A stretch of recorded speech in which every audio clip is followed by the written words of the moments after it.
Bienvenidos de nuevo, muchas gracias por estar aquí acompañándonos en la conferencia de clausura. Les doy las gracias a ustedes, así como a la Universidad de Almería, al Vicerrectorado de Extensión Universitaria, que nos apoya en este proyecto y gracias a ellos conseguimos sacarlo adelante. Gracias también al Centro Andaluz de Fotografía por dejarnos este espacio tan maravilloso, aunque poco iluminado.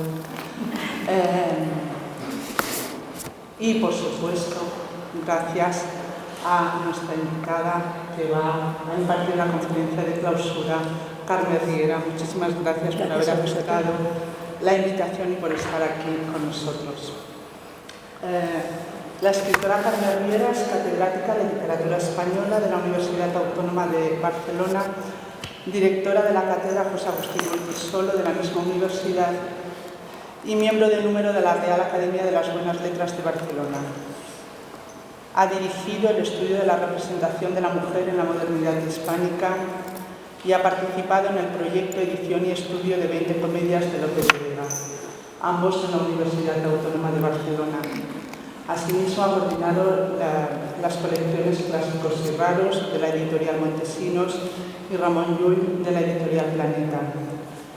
Y ha codirigido el grupo Mujeres y Textualidad, perteneciente a la Red de Plan de Investigación de la Generalitat de Cataluña. Actualmente participa en el proyecto Corpografías de la Identidad de la misma universidad. Carme Riera se da a conocer como escritora en el año 1975 con el libro de relatos de Deix Amor la Mar com a Penyora. En una entrevista interesantísima que le hace Sergio Vila San Juan, la tilda de mujer de letras. Y a mí me evocó rápidamente el concepto decimonónico de los hombres de letras que se ocupaban de diversos ámbitos intelectuales. Junto a ella, otros nombres como Rosa Montero o su gran amiga Montserrat Roig, a la que ella siempre le gusta nombrar, y que efectivamente son mujeres que empiezan a publicar después de la muerte del dictador y que ocupan y se ocupan de varios ámbitos de lo intelectual. Recibió el premio Prudenci Bertrana de novela por Una primavera per a Domenico Guarini. Como todos ustedes saben, el anagrama de ensayo por la Escuela de Barcelona, Barral, Gil de Viedma, Goytisolo, el núcleo poético de la generación del 50, que creo que todos hemos leído y manejado. Y el premio Ramón Llull por Joc de Miralls. Por su novela Dins el darrer blau obtuvo los premios Josep Pla, el Nacional de Narrativa, el Joan Crisells y Lletrador. En el 2001, el Premio Nacional de Literatura y Crítica Serrador por Cap al cel obert. En el 2003, el Premio Sant Jordi por La Meitat de l'ànima. En el 2014, los libreros editores de Barcelona le conceden el Premio Trayectoria de la Semana del Libro en Catalán.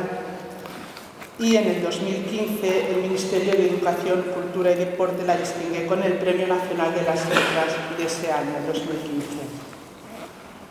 En el 2011 publicó Naturaleza casi muerta, con la que debutó en el género negro, género que, según la autora, es de los más difíciles de escribir porque normalmente los lectores de novela negra son muy especialistas en ese tipo de novela. En el 2013 regresa a su niñez con el relato autobiográfico Tiempo de inocencia, ¿no?, donde estará, como siempre, Mallorca. En 2015 aparece La voz de la sirena, en el que la autora reescribe La sirenita de Andersen. Es presidenta también, y algo que les va a sonar a muchos de los aquí presentes, del Centro Español de los Derechos Reprográficos de Cedro. Bueno, es que el currículum podría estar 3 horas, ¿no?, diciendo, voy saltando muchísimas. En el 2016 obtuvo el Premi BBVA de Sant Joan de Literatura por Les darreres paraules, obra que se traduce luego como Las últimas palabras y que relata la historia del archiduque Luis Salvador de Austria. Generalmente, Carme Riera escribe la creación en mallorquín, más que en catalán, en mallorquín, y ella misma reescribe su obra, traduce su obra al español, ¿no? y la parte académica, filológica, de crítica, la suele escribir en castellano, en español. Entonces es no solamente escritora bilingüe, sino autotraductora o autoversionadora. Imagino que en algunas ocasiones llega a ser una reescritura completa. Ella dice que el mallorquín es mucho más puro que el catalán, ¿no? Conserva palabras más antiguas que el catalán. Bien, la Universitat de les Illes Balears decide nombrarla en este año, en el 2017, doctora honoris causa. En 2017 también, en este año, participa en el homenaje que le hace la Biblioteca Nacional a la lexicógrafa María Moliner, con la nueva edición del diccionario que conocemos como María Moliner y cuyo prólogo va a hacer Jaime Rivera. Sus tres líneas principales de investigación, por lo que yo entiendo, son el siglo de oro español, la literatura escrita por mujeres y el tema que nos ocupa, la generación del 50, la Escuela de Barcelona.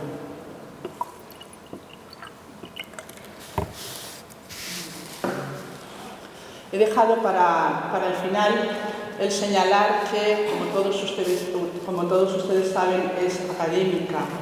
Ella ocupa la letra N minúscula. Su frutera le dijo que le parecía mejor ocupar la N minúscula porque seguro que la N mayúscula era mucho más incómoda. La definía como una silla más cómoda. Bien, tomó posesión en el 2013 con un discurso titulado Sobre un lugar parecido a la felicidad. En este discurso hace un recorrido por la literatura de viajes, después se centra en la isla como utopía y en la isla también como maldición, como el destierro, ¿no? Y hace también ese recorrido entre la época comprendida entre 1836 y 1939, lo que se ha escrito sobre Mallorca, pero lo que se ha escrito sobre Mallorca, cómo ve el de Mallorca, cómo le están viendo, es decir, un juego de espejos de cómo se ve al otro y de cómo se ve uno mismo. Bien, ella deja para el final de este discurso a tres autores que escriben en español. A Unamuno, a Azorín y a Borges. Y de Jorge Luis Borges toma una referencia en una carta que le manda, ahora no recuerdo, a un amigo en 1926 aproximadamente, y Borges dice: Mallorca es un lugar parecido a la felicidad. Felicidad, como ella misma nos recuerda, es un concepto moderno, y que aparece también, como ustedes saben, en su antología Partidarios de la Felicidad, que, como también ustedes saben, parte de un verso de Jaime Gil de Viedma, que a su vez, como también ustedes saben, era una idea, al parecer, que solía decir Gabriel Ferrater. Si buscamos en el diccionario de la Real Academia Española la definición de felicidad, encontramos que la primera acepción que aparece es estado de grata satisfacción espiritual y física. Bien, pues desde este estado de grata satisfacción espiritual y física podríamos decir que esta tarde somos partidarios de la felicidad gracias a Carmen Riera. Bienvenida, muchas gracias. Muchísimas gracias.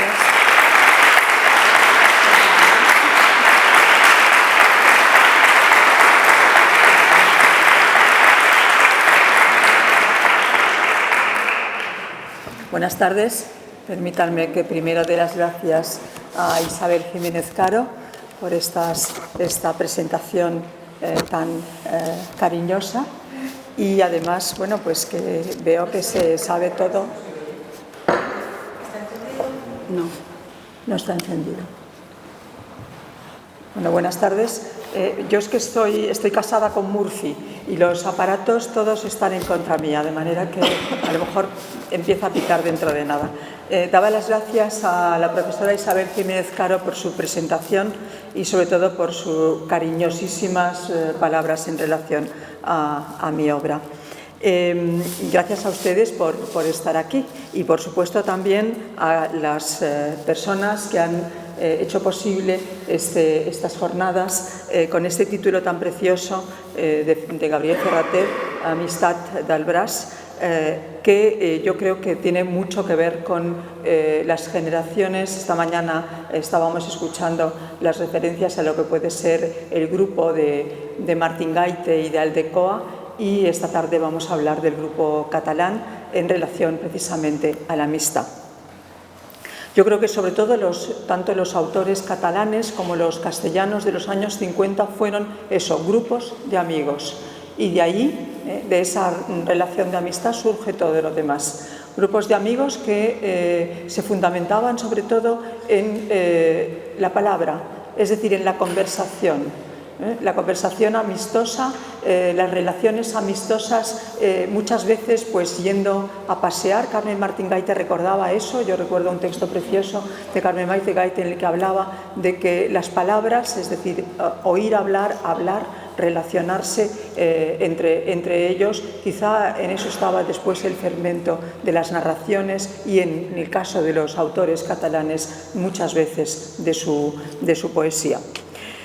Hace ya muchos años, cuando la actual maltratada Barcelona, capital de esa Cataluña, pasto de las mentiras y de las ambiciones de los políticos corruptos o visionarios, era una ciudad enferma de abandono, poblada de infelices gabardinas a la deriva, los poetas en ciernes que así habrían de describirla, y este es un verso de Jaime Gil, eran unos adolescentes que pretendieron llevarse la vida por delante, es otro verso de Jaime Gil, mientras triunfaban con sus versos.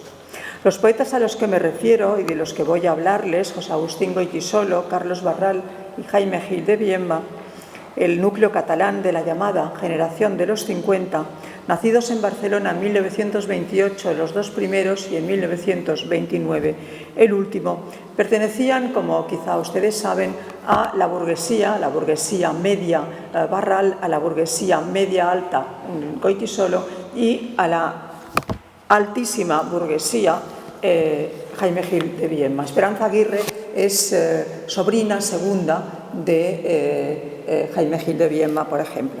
Bien, estos autores se encontraron a finales de los años 40 en la Facultad de Derecho de la Universidad de Barcelona, pero en el patio de Letras, porque entonces Derecho y Letras compartían el mismo espacio en el patio. Junto con otros condiscípulos que a ustedes les sonarán, Manuel Sacristán, José María Castellet, Alberto Liart. Alberto Liart fue ministro varias veces del gobierno primero de UCD y creo que después incluso de los socialistas, Antonio de Senillosa, Jaime Ferrán, Alfonso Costafreda, estudiaron leyes, yo diría que como si fueran su familia de médicos, por prescripción familiar. Los chicos no podían estudiar letras, estaba mal visto entonces, eso lo estudiaban algunas chicas, los chicos estudiaban Derecho. Y entonces, precisamente porque las familias les inculcaron esa necesidad de estudiar Derecho, les parecía que quizá con el Derecho podían llegar a triunfar. Desde el punto de vista de la política, no les interesaba el franquismo, podían incluso cambiar las leyes y después medrar desde el punto de vista social. Es muy curioso que José Agustín Goytisolo no, pero tanto Jaime Gil como Barral querían ser diplomáticos. A Jaime Gil le suspenden además en el examen de composición española, creo, si no recuerdo mal, con una redacción sobre el Quijote. Él lo recordaba de manera muy irónica. Y Barral no llega a poder presentarse a la carrera diplomática porque contaba él que era heredero de un apellido industrial y tenía que dedicarse a la editorial. Bien, todo eso ocurría mientras Media España ocupaba España entera. Es un verso de Jaime Gil que quizá ustedes conocen. Y además añadía Jaime Gil, y no existía la calefacción.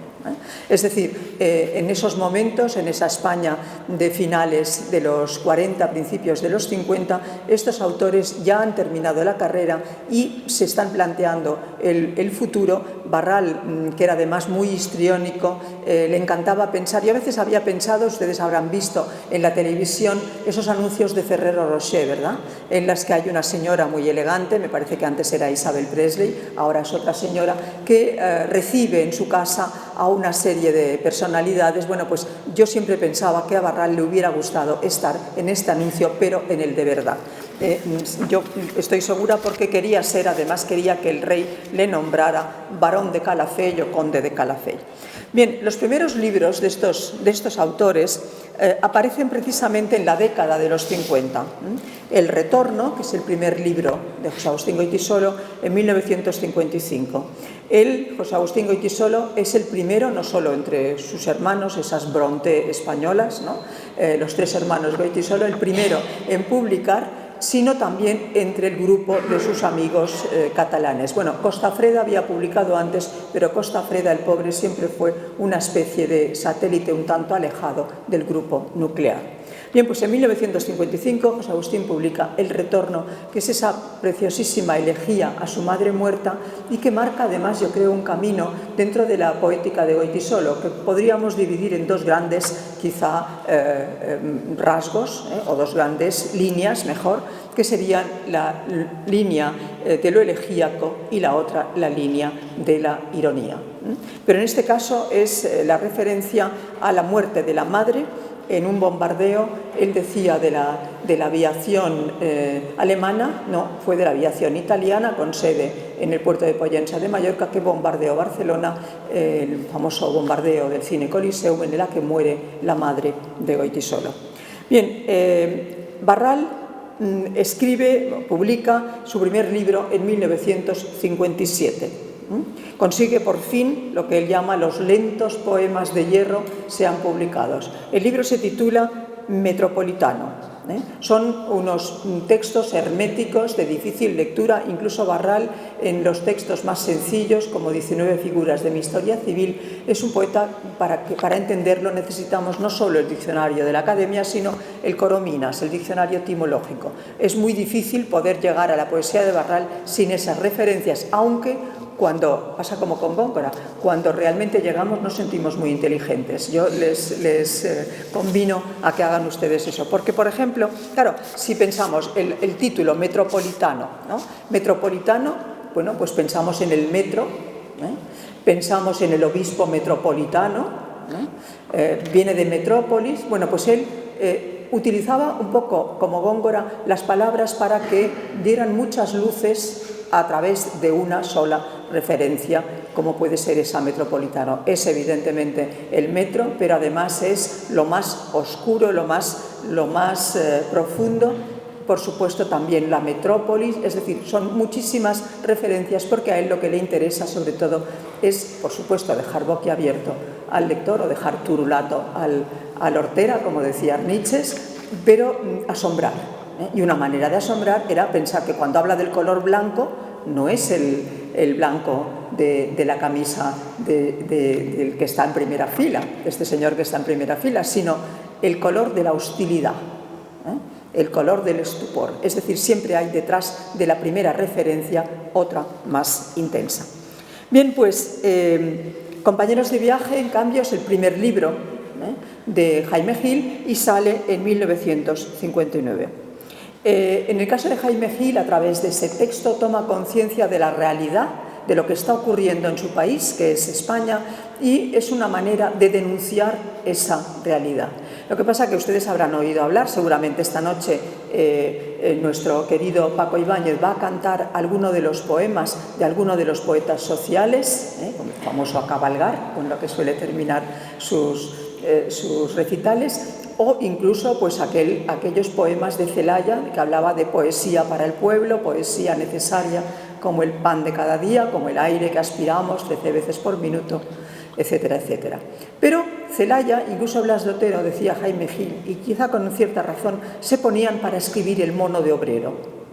Y en cambio él nunca utilizó el mono de obrero, él era un señorito y hablaba desde esa voz burguesa suya, no intentando traicionar a su clase en absoluto, pero sí haciendo referencia, haciendo énfasis en aquellos elementos que le parecían que la realidad, que tenían que cambiarse. Por ejemplo, él es el autor de unas octavillas que aparecieron en la huelga de tranvías del momento en que los barceloneses se negaron a subir a los tranvías, parece ser que eran de él. Bien, pues él utiliza esa voz burguesa para seguir poetizando y no en el sentido, digamos, de ponerse en lugar de, porque sus antecedentes, como les decía antes, absolutamente, bueno, pues más que burgueses, aristocráticos, le parece que tendría mala conciencia si quisiera engañarnos. Bien, los tres amigos, de los que les acabo de pergeñar un poquito el momento de su nacimiento como poetas, se autodenominarán, y parece ser que la referencia es de Barral, pertenecientes a la llamada Escuela de Barcelona.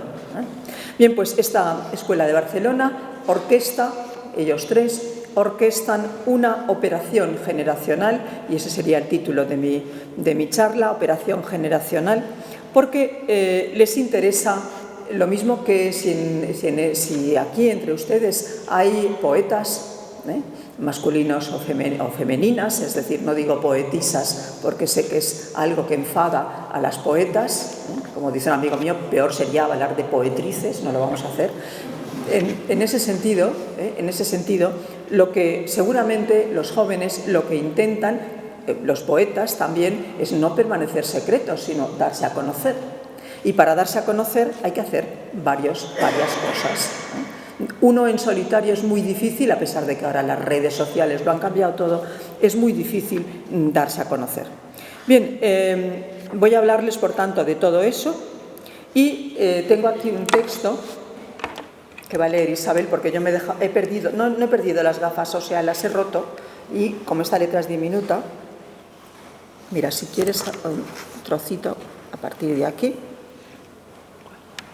Hace referencia, lo pasamos muy bien, un segundo, hace referencia al primer momento en que Barral, en ese libro que yo les sugiero que puedan leer, porque me parece realmente estupendo, Los años sin excusa, cuenta que él es el que considera que debe haber una operación generacional que dé a conocerse a sí mismo y a sus amigos, los poetas. Y esa especie de iluminación le viene en el momento en que están en 1959, a finales de febrero de 1959, los días 21, 22 y 23 de febrero, en la población francesa de Coyiure, donde ustedes saben que está enterrado Antonio Machado.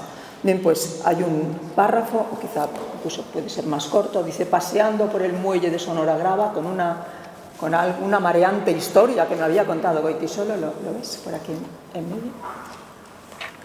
O si no, yo tengo unas gafas prestadas, a lo mejor. Creo que sí. No, mira, creo que puedo.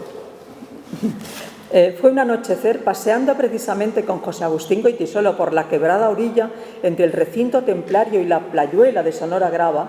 El poeta contaba con gran lujo de detalles alguna mareante historia, y yo iba sintiendo de cuando en cuando completamente distraído, cultivando quizá mis refinadas manías sobre la forma de las barcas de pesca y haciéndome observaciones probablemente falsas y de mera gratificación imaginativa a la vista de los pocos botes amarrados a los palenques de estaca. Digo esto porque es lo que siempre me entretiene en las orillas, no es que me acuerde.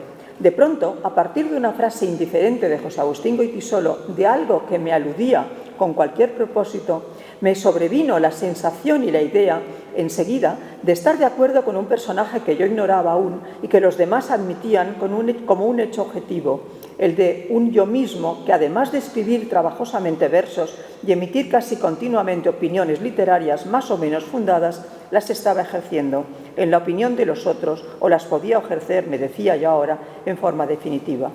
Yo era, si quería darme cuenta, alguien investido de un cierto poder literario, basado a medias en la propia representación personal de poeta más bien secreto, pero no desdeñable, y de brillante charlatán de café, y en una posición objetiva, la de posibilidades editoriales de verdadero privilegio.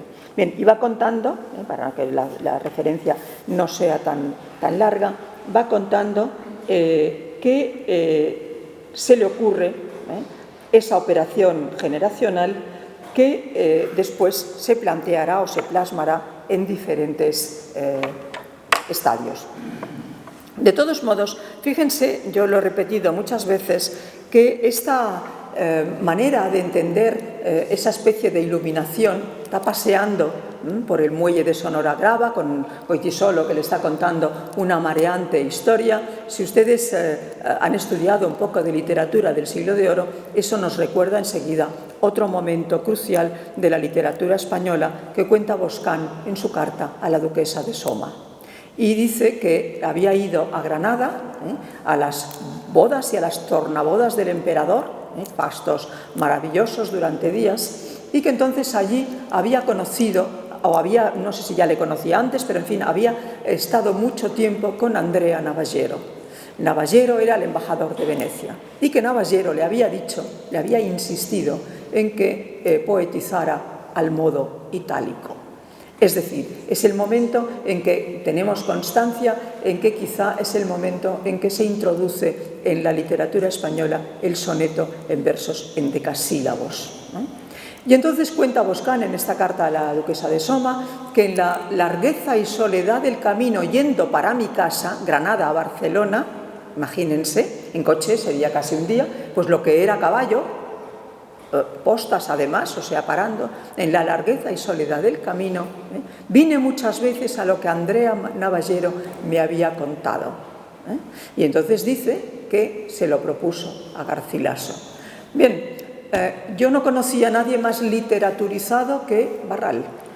Todo para él era literatura. Todo para él tenía que ver con algo que alguien hubiera escrito. Y entonces está paseando con Goytisolo por ese lugar, como Navallero y Boscán paseaban por el Generalife, donde tuvieron lugar los fastos de las tornabodas del emperador con Isabel de Portugal. Y se lo cuenta a Garcilaso. Bueno, pues Barral se lo cuenta a Jaime Gil. Es decir, ese paralelismo yo creo que está en la cabeza de Barral cuando en esa serie de páginas habla de esta operación generacional. La cuestión es que a partir de este momento, a partir del momento en que Barral considera que puede haber una operación generacional para darse a conocer, ocurre que está pensando en qué manera, de qué modo, con qué proyectos puede organizar esa generación, puede organizar sobre todo esa operación generacional. La iluminación es de Coyiure, es el momento en que se homenajea a Machado. Y lo mismo piensa Barral no solo en relación al asunto del Navallero y de Boscán, sino también en los antecedentes que implican otra generación literaria importantísima, que es la del 27. Y entonces nos va a contar Barral en Los años sin excusa, pero yo creo que eso es perfectamente comprobable, cómo es esa referencia del 27 la que da pie a esa operación. Si ustedes recuerdan, en el año 27, en Sevilla, se reúnen los poetas de después llamada generación del 27 para homenajear a un autor muerto hace muchos años, que es Góngora. Bien, los poetas del grupo catalán y los poetas de los 50 se reúnen en Coyiure para homenajear a Antonio Machado. Y a partir de eso incluso hay una serie de actos, los poetas del 27, por supuesto, una serie de actos, digamos, de carácter generacional, incluso algunos un tanto, podríamos decir, bueno, pues no muy limpios, porque parece ser que como la Academia rechazaba las referencias a Góngora, pues algunos trataron de ensuciar un poco los muros de la academia, con arcos, no diré triunfales, pero en fin, de ácido úrico, ustedes ya me han entendido. Bueno, entonces lo que ocurre con eso es que el rechazo por parte de la literatura establecida, en el caso de Góngora era porque no les parecía que Góngora fuera tan buen poeta como creían los del 27. En el caso de Machado, el Estado, es decir, el gobierno de entonces, rechazaba a Antonio Machado porque era un poeta que había muerto en el exilio y un poeta antifranquista. Es decir, ellos levantaban como bandera ese aspecto. Y entonces, ¿cómo lo hacían? Bueno, pues hay otro momento en que, en los años sin excusa, Barral dice que para esa organización generacional necesitan, como el 27, la antología de Gerardo Diego, que sale en 1932, una antología. Y esa antología es la que después aparecerá dedicada a Antonio Machado en el 20 aniversario de su muerte, que tiene como autor a José María Castellet. Cuando yo trabajaba sobre la Escuela de Barcelona, le pregunté a Castellet si era verdad lo que decía Barral, que la idea era suya, y me dijo que va, en absoluto. Como siempre, Carlitos lo mitifica todo y se lo atribuye. Esa antología yo la tenía pensada de los tiempos de las revistas universitarias estilo Ilaye. Lo que pasó fue que no pudimos hacerlas. Y entonces, en el año 59, sí que había esa posibilidad, porque lo que era verdad es que Carlos Barral tenía las posibilidades editoriales que evidentemente yo no tenía en los años 40. Entonces, la antología es el otro elemento clave para esa operación, pero claro, insisto, tenemos a un grupo de amigos que quieren darse a conocer de manera conjunta porque saben, y es otra referencia literaria, que el pobre Miguel Hernández, como se queda sin grupo literario y como además, bueno, pues tiene la mala suerte espantosa y horrible de morir en la cárcel y de ser un proscrito para la literatura oficial de entonces, pues va a tener menos fortuna que los autores del 27 que se reúnen y que además la gente los estudia en conjunto. Bueno, pues ellos quieren ser estudiados en conjunto. Y entonces a Castellet le están dando la lata para que los meta en la antología. Pero claro, una antología de estos tres entonces pipiolos, con un libro en el 57, otro en el 59 y poco más, pues va a dar muy poco de sí. Entonces lo que ocurre es que, como en el caso de Gerardo Diego, de la antología del 27, acuden a una serie de poetas ya consagrados. Es decir, la antología va del 39 al 59. Y allí hay una serie de mangarrufas literarias realmente terribles. Yo hablé mucho de eso con Castellet cuando le dije, hombre, no está Juan Ramón Jiménez. Y Juan Ramón Jiménez, el poema Espacio, es un poema precioso y él lo rechaza. La contestación, bueno, es que en realidad nosotros lo que queríamos, estábamos imbuidos de poesía social y Juan Ramón Jiménez en aquel momento pues no era un poeta que nos interesara. Pero sobre todo ellos veían la literatura a través de las páginas de otros y ya saben ustedes que Cernuda, no diré odiaba porque quizás es un verbo demasiado exagerado, pero tenía cierta pelusilla a Juan Ramón Jiménez, lo consideraba amarillo. El amarillismo de Juan Ramón Jiménez. Bueno, pues Juan Ramón Jiménez no entra en la antología. En cambio, por supuesto, entra Cernuda, entra León Felipe, es decir, entran los autores que a ellos les parece que son antifranquistas, son militantes antifranquistas, porque eso les arropa a ellos, del mismo modo que en la antología de Gerardo Diego están Unamuno, están los dos Machado, están los autores Fernando Villalón, por ejemplo, están los autores que pueden servir de referente a esos autores muchísimo más jóvenes que entonces son los del 27. Por tanto, otra copia literaria en ese asunto. ¿Cómo se construye la antología de Castellet? Bueno, pues Castellet realiza, si ustedes quizá está en la biblioteca, porque aunque es inencontrable, pues algunas universidades la han podido poner entre sus libros, en las bibliotecas, se organiza, se fabrica a través de continuas reuniones de esos poetas, quitando y poniendo a sus amigos. Por ejemplo, Costafreda es un poeta del grupo, a los que sobre todo con el que Barral tiene mucha amistad, y en cambio a Jaime Gil un día Costafreda le ha dicho que él mejoraría los poemas que le acaba de leer en un 50%. A la vanidad de un joven eso realmente resulta muy terrible. Y Costafreda no entra en la antología porque Jaime Gil se opone. Luego Jaime Gil, en La muerte de Costafreda, cuenta eso, entona un mea culpa y dice pues, que allí no está Costafreda porque él lo impidió. Es decir, se hace, bueno, pues eso, son un grupo de amigos y son amigos de sus amigos y enemigos de los enemigos de sus amigos.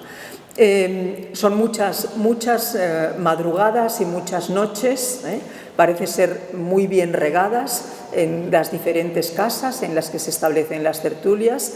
Ya saben que Caballero Bonal dice que su generación vivió y bebió, es decir, con abundancia, y entonces en estas noches regadas va confeccionándose esa antología que va a salir en 1960.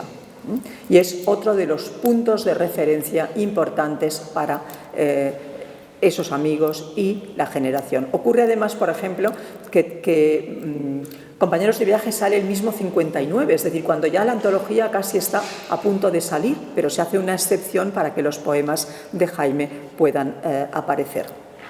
Además de eso, la fortuna de Barral, es decir, el hecho de que Barral tenga una editorial, permite la creación de otro aspecto clave, que si ustedes escriben poesía y no encuentran editor con facilidad y tienen dinerito para poderlo hacer, háganlo porque es la manera. Creen ustedes una propia editorial y entonces podrán publicarse y publicar a sus amigos. Bueno, pues es lo que ellos hacen. Esa editorial que crean se llama Colliure. Colliure. Lo que pasa que escrito a la española, como lo decimos, Colliure. Y en esa editorial van a publicar ellos, naturalmente, además de sus amigos. ¿Qué sesgo tiene? El mismo sesgo que entonces Castellet impone, es decir, una literatura de carácter social. Y esa Colliure empieza precisamente en 1960. Pero hay más aspectos, no sé cómo andamos de tiempo. Es que no tengo... O sea, ¿qué hora tengo que terminar? Pues, para que podamos ir a lo de... A las 7, o sea, a las 6, hasta las 7. Vale, muy bien. Bueno, voy a ir muy deprisa. Además, me he dejado... Había preparado un maravilloso PowerPoint, me lo he dejado en el hotel, o sea que les pido mil disculpas después de trabajar toda una tarde, porque soy, como les he dicho, estoy casada con Murphy y lo estaba haciendo fatal, pero voy a ir a lo que iba. Es decir, tenemos, bueno, pues la referencia del maestro, Góngora Machado, tenemos la antología, tenemos la colección de poesía, pero claro, si en una colección de poesía no nos conoce nadie y en la antología aparecemos allí también como los jóvenes de los jóvenes, pero con 3 poemas, es muy difícil que nos tengan en cuenta. ¿Qué es lo que hacen entonces? Pues hacen varias cosas importantísimas. Una es que se les invite a aquellos lugares donde, bueno, pues hablar de poesía y donde ellos podrán lucirse. Y entonces ocurre que en mayo, en la luna llena de mayo de 1959, Camilo José Cela organiza las conversaciones poéticas de Formentor. No sé si ustedes conocen Formentor. Formentor es un lugar maravilloso de Mallorca, todavía bastante virgen, donde hay un maravilloso hotel que muchos años antes, en el año 31, cobijó la Semana de la Sabiduría del conde de Keyserling, que era un personaje que daba conferencias por Europa. Después, leídas las conferencias, te das cuenta de que, vamos, era bastante filfa, pero que como era el conde de Keyserling y tenía tanto prestigio, pues allí van toda una serie de intelectuales, pero claro, el año 31 ustedes recordarán qué es lo que pasa, y Ortega, por ejemplo, que tenía que ir a Formentor, no va, y en cambio va Ramón Gómez de la Serna, para algo. Dice, yo voy a ir a Mallorca para ver si me mareo, porque si me mareo no voy a ir a Argentina. Voy a probar solo para ver si voy a la isla, y bueno, no se mareó y después se fue a Argentina, como todos sabemos. Bueno, pues las conversaciones poéticas están... Cela lo que hace otra vez, como ha hecho Barral, es copiar la Semana de la Sabiduría.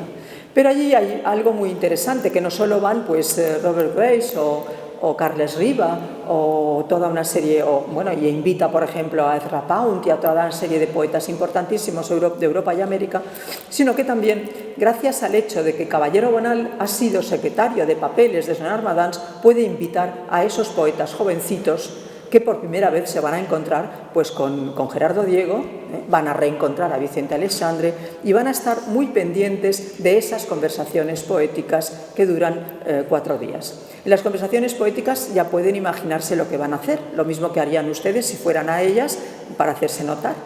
Es decir, cosas gamberradas por un lado. Parece ser que cambiaron en el Hotel Formentor, que es un hotel todavía de muchas estrellas. Antes, cuando los huéspedes querían que se les limpiara el calzado, lo dejaban frente a la puerta. Bueno, pues una noche cambiaron todos los zapatos de sitio para que al día siguiente, bueno, pues hubiera un lío zapateril enorme. También había una cotorra enorme, un loro, es decir, que le hacían repetir versos.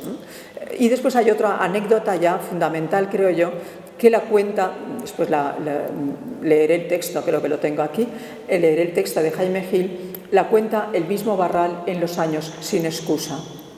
Cuenta que una noche lo que hizo fue amar a la estatua, que nadó, en Formentor había una estatua en medio del mar, que nadó hasta besar y poseer a la estatua. Y dice, el alcohol a veces lo puede todo. Bueno, pues sobre esto sería lo anecdótico, lo que hacían los jóvenes, pero después los jóvenes estaban en las reuniones poéticas convocadas por Cela y sobre todo pagadas por el entonces propietario del Hotel Formentor, Tomeu Boadas, que era una persona realmente estupenda, extraordinaria, capaz de dar gratuitamente el hotel, de invitar a todos estos poetas para que pudieran hablar de poesía y tomar copitas. Siento haberme dejado el PowerPoint porque ahí estaba toda la serie de referencias y de fotografías sobre esto, pero bueno, otra vez.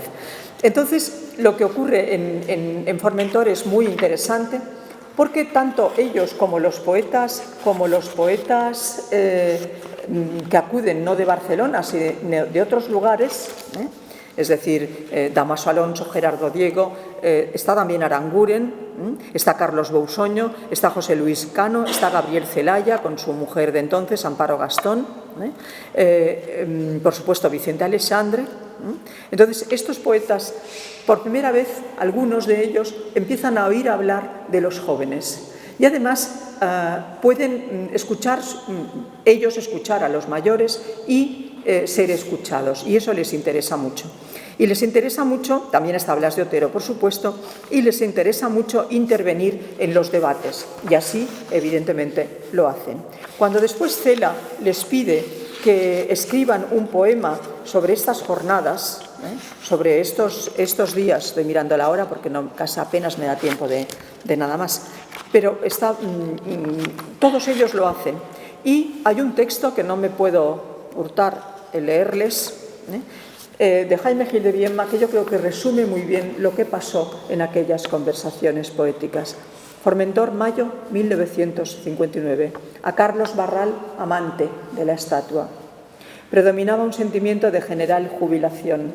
Abrazos, inesperadas preguntas de amistad y la salutación de algún maestro borrosamente afín a su retrato. En la antología de Gerardo Diego nos recibieron al entrar. Llegábamos después de un viaje demasiado breve, de otro mundo quizá aún no más real, pero sin duda menos pintoresco. Y algo de nuestro invierno, de sus preocupaciones y de sus precauciones seguramente se notaba en nosotros, aun cuando alcanzábamos el fondo de la estancia, donde un hombre muy joven, de pie, nos esperaba, silencioso. Este era Tomeu Boadas. Junto a los grandes ventanales, alguien nos presentó por nuestros nombres mientras que dábamos las gracias, y enseguida salimos al jardín. A la orilla del mar, entre geranios, en el pequeño pabellón bajo los pinos, las conversaciones comenzaban. Se organizó un pabellón llamado para conversaciones poéticas. Solo muy vagamente recuerdo lo que hablamos, la imprecisión de hablar, la sensación de hablar y oír hablar, es lo que me ha quedado, sobre todo. Y las pausas pesadas como presentimientos, las imágenes sueltas del mar ensombreciéndose, pintado en la ventana, y de la agitación silenciosa de los pinos en el atardecer, captada en un instante, hasta que al fin las luces se encendieron. De noche la terraza estaba aún tibia y era dulce dejarse junto al mar, con la luna y la música difuminadas por los jardines, el hotel apagado en donde los famosos ya dormían. Quedábamos los jóvenes. No sé si la bebida nos exaltó. Puede que el aire, la suavidad de la naturaleza, que hacía más lejanas nuestras voces, menos reales, cuando empezamos a cantar. Fue entonces, en ese instante de la noche que se confunde casi con la vida, alguien bajó a besar los labios de la estatua blanca dentro del mar, mientras que vacilábamos contra la madrugada. Y yo grité, que por favor, que no volviéramos nunca, nunca, jamás a casa. Por supuesto, volvimos. Es invierno otra vez. Y mis ideas sobre cualquier posible paraíso me parece que están bastante claras mientras escribo este poema. Pero ¿para qué no admitir que fui feliz y que a menudo me acuerdo en esas otras noches de noviembre negras de agua, cuando se oyen bocinas de barco entre dos sueños? Uno piensa en lo que queda de esos días, algo de luz y un poco de calor intermitente. Bien, yo creo que el poema explica muy bien la sensación de Jaime Gil, pero también de José Agustín Goytisolo, de los jóvenes, de Barral, por supuesto, del clima de esos días. Y sobre todo, y con eso no tengo más remedio, estoy mirando la hora que terminar, y sobre todo porque allí conocen y se hacen amigos, por ejemplo, de José Hierro. José Hierro, del que tanto sabe Yolanda. José Hierro les invita a las jornadas que él lleva en el Ateneo de Madrid. Y allí parece ser que es el primer momento en que ese grupo de poetas se da a conocer conjuntamente, ese grupo de amigos se da a conocer en Madrid. Dicen que dejó asombrado absolutamente al personal, que no entendieron nada de lo que leían, y que además se sacaban el pañuelo de la boca manga, cuando en realidad los hombres se lo sacan naturalmente del bolsillo. Es decir, que besaban la mano a las señoras, es decir, que eran unos finústicos elegantes venidos de Barcelona. Pero allí empezó un poco lo que después supuso el hecho de que se les invitara a otros lugares a los tres y pudieran recitar esos poemas. Naturalmente, como la poesía iba unida a la política, visitaron el cementerio civil, la convocatoria de Hierro era a final de octubre, y a principios de noviembre visitan el cementerio civil con un homenaje a Pío Baroja. Es decir, a partir de ahí, ese grupo de amigos orquesta esa operación generacional que yo creo que les lleva a ser realmente conocidos y aplaudidos, primero en conjunto y luego ya cuando ellos han conseguido su propia voz poética por separado. Bueno, muchas gracias.